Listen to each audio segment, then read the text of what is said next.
মাটির একটি জীর্ণ ঘরে কোমরের একপাশে ক্ষত নিয়ে বিছানায় শুয়ে আছেন শাকিল। ব্যথায় ভালোভাবে কথা বলাটাও তার জন্য কষ্টের।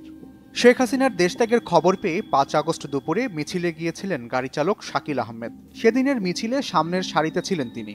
হঠাৎই মিছিলে গুলিবিদ্ধ হন শাকিল। ৫ আগস্ট মিছিলে সবাই গেছিল, আমি ওই জায়গায় গেছিলাম।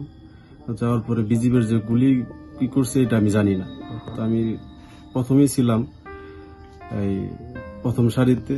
তো তারা যখন গুলি শুরু করে তখন আমার একটা বুলেট এসে লাগে পিঠে। লাগার পরে আমি ওই জায়গায় পড়ে যাই।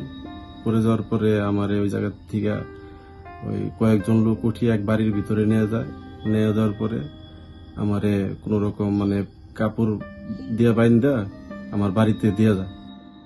গুলিতে আহত হয়ে শাকিল ৩ সপ্তাহের বেশি সময় ধরে বিছানায় কাতরাচ্ছেন।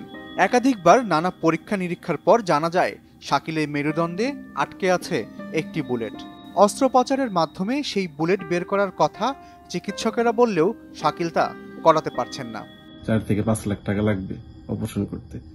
তো এত টাকা আমি কোথায় পাবো? আমি গরিব মানুষ, আমি ড্রাইভার করে আমি পরিবার চালাই।